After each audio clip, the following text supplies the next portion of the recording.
It is an ancient mariner, stoppeth one of three by thy long grey beard and glittering eye. Now wherefore stopp'st thou me? The bridegroom's doors are opened wide, and I am next of kin. The guests are met, the feast is set, mayest hear the merry din. He holds him with his skinny hand. There was a ship, quoth he. Hold off, unhand me, greybeard loon. Eftsoons his hand dropped he. He holds him with his glittering eye. The wedding guest stood still, and listens like a 3 years child. The mariner hath his will. The wedding guest sat on a stone. He cannot choose but hear. And thus spake on that ancient man, the bright-eyed mariner. The ship was cheered, the harbour cleared. Merrily did we drop below the kirk, below the hill, below the lighthouse top. The sun came up upon the left. Out of the sea came he, and he shone bright, and on the right went down into the sea.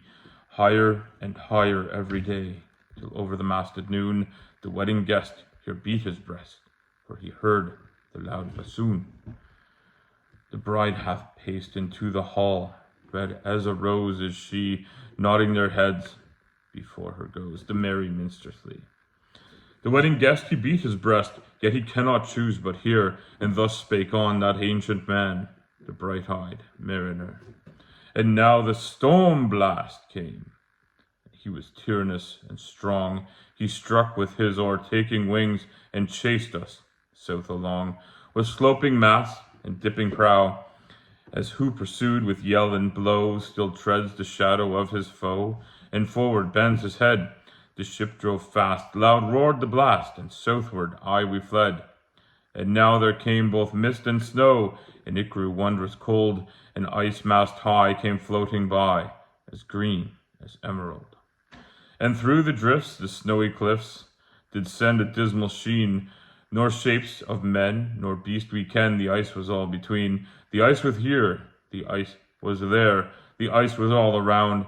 It cracked and growled, and roared and howled, like noises in a swound.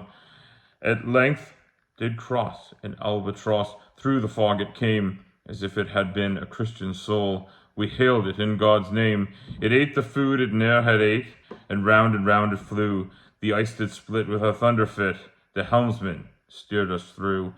And a good south wind sprung up behind, the albatross did follow, and every day, for food or play, came to the mariner's hollow. In mist or cloud, on mast or shroud, it perched for vespers 9, whilst all the night through fog smoke white glimmered the white moonshine. God save the ancient mariner from the friends that plague thee thus. Why look'st thou so? With my crossbow I shot the albatross.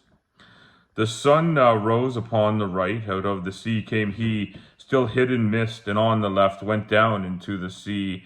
And the good south wind still blew behind, but no sweet bird did follow, nor any day for food or play came to the mariner's hollow. And I had done a hellish thing, and it would work 'em woe, for all of air I'd killed the bird that made the breeze to blow. Ah, wretch, they said, the bird to slay that made the breeze to blow, nor dim nor red like God's own head, the glorious sun uprist. Then all of air I'd killed the bird that brought the fog and mist. 'Twas right, said they, such birds to slay, that bring the fog and mist. The fair breeze blew, the white foam flew, the furrowed followed free. We were the first that ever burst into that silent sea. Down dropped the breeze, the sails dropped down, 'twas sad as sad could be, and we did speak only to break the silence of the sea. All in a hot and copper sky, the bloody sun at noon, right up above the mast did stand, no bigger than the moon. Day after day we stuck, nor breath nor motion, as idle as a painted ship upon a painted ocean. Water, water everywhere, and all the boards did shrink. Water, water everywhere, nor any drop to drink. The very deep did rot, O Christ, that ever this should be. Yea, slimy things did crawl with legs upon the slimy sea. About, in reel and rout, the death fires danced at night. The water, like a witch's oils, burnt green and blue and white. And some in dreams assured were of the spirit that plagued us so. 9 fathom deep he had followed us from the land of of mist and snow, and every tongue through utter drought was withered at the root.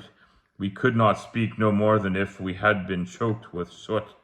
Ah, well a day, what evil looks had I from old and young!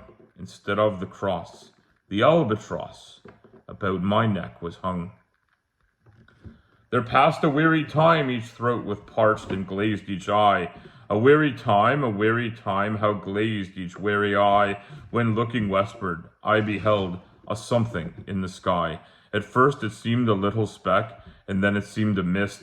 It moved, and took at last a certain shape I wist. A speck, a mist, a shape I wist, and still it neared and neared, as if it dodged a water sprite. It plunged and tacked and veered, with throats unslaked, with black lips baked. We could nor laugh, nor wail. Through utter drought, all dumb we stood. I bit my arm, I sucked the blood, and cried, a sail, with throats unslaked, with black lips baked. Agape they heard me call, Gramercy, thy for joy did grin, and all at once their breath drew in, as they were drinking all. See, I cried, she tacks no more, hither to work us wheel, without a breeze, without a tide. She steadies with upright keel. The western wave was all aflame, the day was well nigh done. Upon the western wave rested the broad bright sun, when the strange shape dove suddenly betwixt us and the sun. And straight the sun was flecked with bars. Heaven's mother, send us grace. As if through a dungeon grate he peered with broad and burning face. Alas, thought I, and my heart beat loud, how fast she nears and nears. Are those her sails that glance in the sun like restless gossameres? Are those her ribs through which the sun did peer as through a grate? And is that woman all her crew? Is that a death? And are there two? Is death that woman's mate? Her lips were red, her looks were free, her locks were yellow as gold, her skin was white as leprosy. The nightmare life in death was she who thicks a man's blood with cold. The naked hulk alongside came, and the twain were casting dice. The game is done, I've won, quoth she, and whistled thrice. The sun's rim dips, the stars rush out, and one stride comes the dark, with far-heard whisper o'er the sea off shot the spectre bark. We listened and looked sideways up, fear at my heart, as at a cup my lifeblood seemed to sip. The stars were dim and thick the night, the steersman's face by his lamp gleamed white, from the sails the dew did drip, till clomb above the eastern bar the horned moon with one bright star within the nether tip. One after one by the star-dogged moon, too quick for groan or sigh, each turned his face with a ghastly pang, and cursed me with his eye. 4 times 50 living men, and I heard nor sigh nor groan, with heavy thump, a lifeless lump, they dropped down one by one. The souls did from their bodies fly, they fled to bliss or woe, and every soul it passed by me like the whiz of my crossbow. I fear thee, ancient mariner, I fear thy skinny hand, and thou art long and lank and brown, as is the ribbed sea sand. I fear thee and thy glittering eye, and thy skinny hand so brown. Fear not, thou wedding guest, this body dropped not down. Alone, all alone on a wide sea, and never a saint took pity on my soul in agony. The many men so beautiful, and they all dead did lie. 1,000 slimy things lived on, and so did I. I looked upon the rotting sea, and drew my eyes away.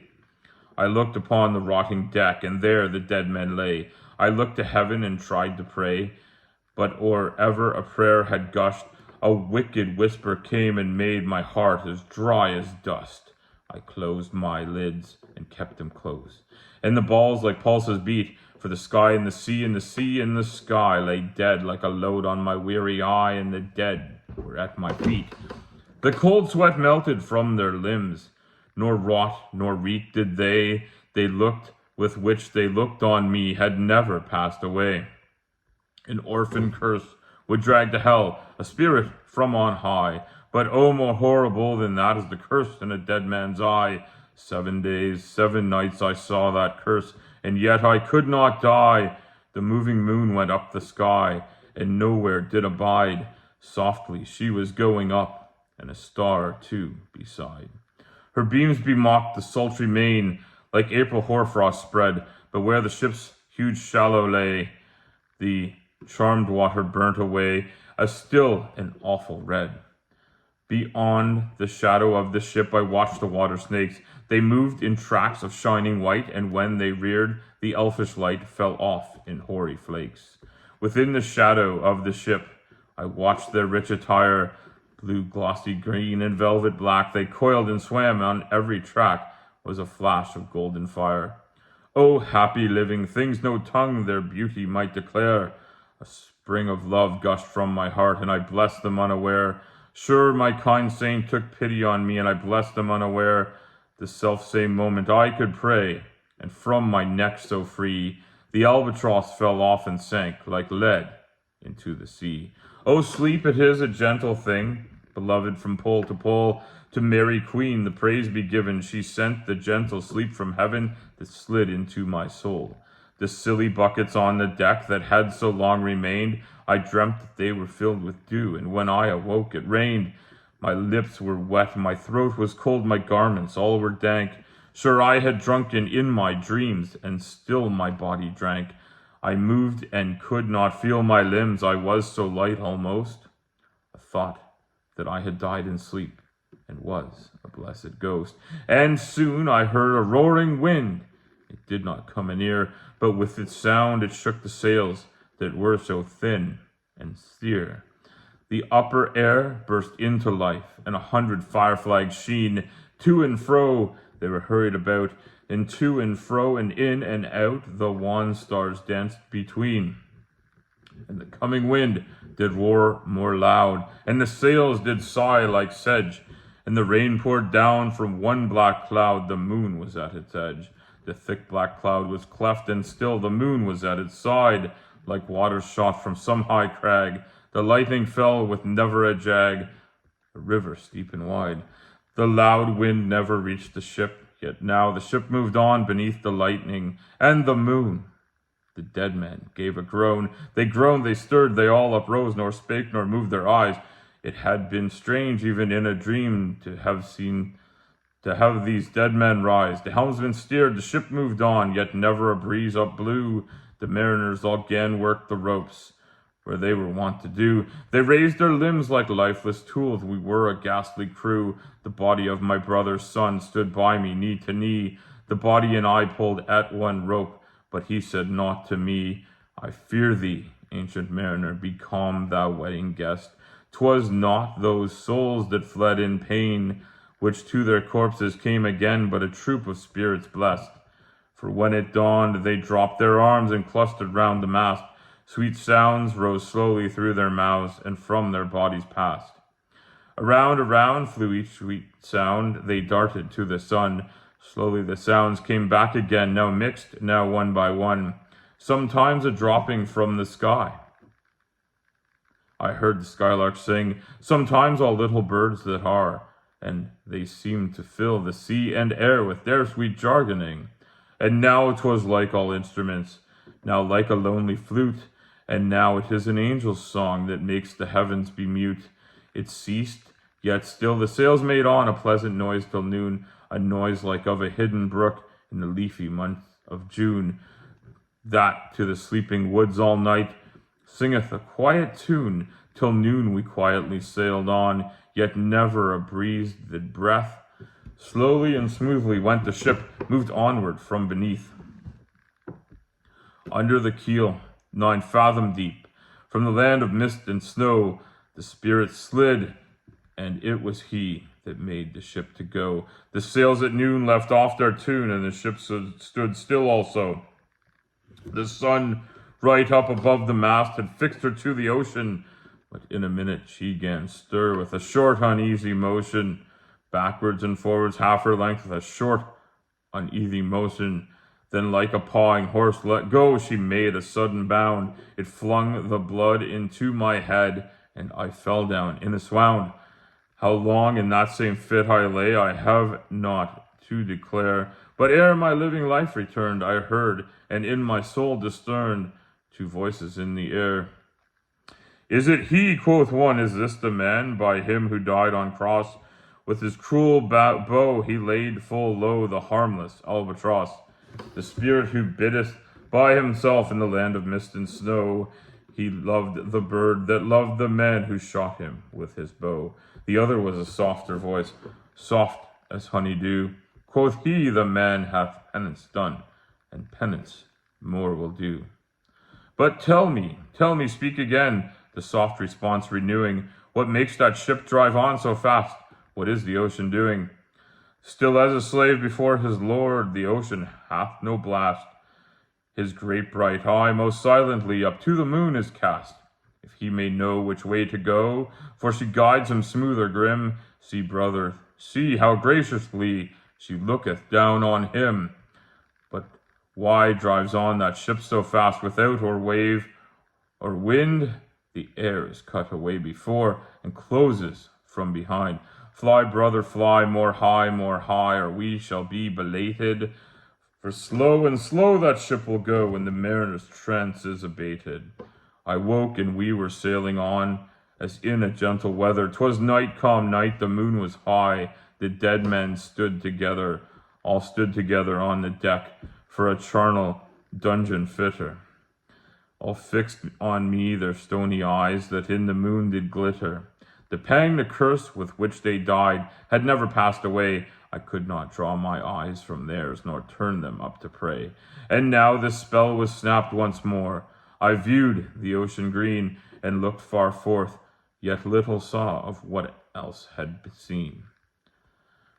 Like one that on a lonesome road doth walk in fear and dread, and having once turned round walks on, and no more his head, because he knows a frightful fiend doth close behind him tread. But soon there breathed a wind on me, nor sound nor motion made. Its path was not upon the sea, in ripple or in shade. It raised my hair, it fanned my cheek, like a meadow gale of spring. It mangled strangely with my fears, yet it felt like a welcoming. Swiftly, swiftly flew the ship, yet she sailed softly too. Sweetly, sweetly blew the breeze, on me alone it blew. O dream of joy, is this indeed the lighthouse top I see? Is this the hill? Is this the kirk? Is this mine own country? We drifted o'er the harbor bar, and I with sobs did pray, O let me be awake, my God, or let me sleep away. The harbor bay was clear as glass, so smoothly it was strewn, and on the bay the moonlight lay, and on the shadow of the moon the rock shone bright, the kirk no less, that stands above the rock, the moonlight steeped in silentness, the steady weathercock. And the bay was white with silent light, till rising from the same, full many shapes that shadows were, in crimson colors came. A little distance from the prow, those crimson shadows were. I turned my eyes upon the deck. O Christ, what saw I there? Each corse lay flat, lifeless and flat, and by the holy rood, a man all light, a seraph man, on every corse there stood. The seraph band each waved his hand. It was a heavenly sight. They stood on signals to the land, each one a lovely light. The seraph band each waved his hand, no voice did they impart. No voice, but oh, the silence sank like music on my heart. But soon I heard the dash of oars, I heard the pilot's cheer. My head was turned perforce away, and I saw a boat appear. The pilot and the pilot's boy, I heard them coming fast. Dear Lord in heaven, it was a joy. The dead men could not blast. I saw a third, I heard his voice. It is the hermit good, he singeth loud his godly hymns that he makes in the wood. He'll shrieve my soul, he'll wash away the albatross's blood. The hermit good lives in that wood which slopes down to the sea. How loudly his sweet voice he rears, to come and talk with mariners that come from a far country. He kneels at morn and noon and eve, he hath a cushion plump. It is the moss that wholly hides the rotted old oak stump. The skiff board neared, I heard them talk. Why is this strange, I trow? Where Are those lights many and fair, the signal made but now? Strange by my face, the hermit said, and they answered not our cheer. The planks looked warped, and see those sails, how thin they are and sere. I never saw aught like to them, unless perchance it were brown skeletons of leaves that lag my forest brook along, when the ivy tod is heavy with snow, and the owlet whoops to the wolf below, that eats the she-wolf's young. Dear Lord, it hath a fiendish look, the pilot made reply. I am afeard. Push on, said the hermit cheerily. The boat came closer to the ship, but I nor spake nor stirred. The boat came close beneath the ship, and straight the sound was heard. Under the water it rumbled on, still louder and more dread. It reached the ship, it split the bay, the ship went down like lead. Stunned by that loud and dreadful sound, which sky and ocean smote, like one that hath been 7 days drowned, my body lay afloat. But swift as dreams myself I found within the pilot's boat. Upon the whirl where sank the ship, the boat spun round and round, and all was still save that the hill was telling of the sound. I moved my lips, the pilot shrieked, and fell down in a fit. The holy hermit raised his eyes and prayed where he did sit. I took the oars, the pilot's boy, who now doth crazy go, laughed loud and long, and all the while his eyes went to and fro. Ha ha, quoth he, full plain I see, the devil knows how to row. And now all in my own country I stood on the firm land. The hermit stepped forth from the boat, and scarcely he could stand. Oh, shrieve me, holy man, the hermit crossed his brow. Say quick, quoth he, I bid thee say, what manner of man art thou? Forthwith this frame of mine was wrenched with a woeful agony, which forced me to begin my tale, and then it left me free. Since then, at an uncertain hour, the agony returns, until my ghastly tale is told, this heart within me burns. I pass like night from land to land, I have strange power of speech.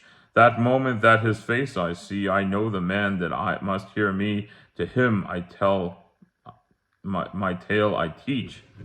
What loud uproar bursts from that door, the wedding guests are there. But in the garden bower the bride and bridesmaids singing are, and hark the little vesper bell, which biddeth me to prayer.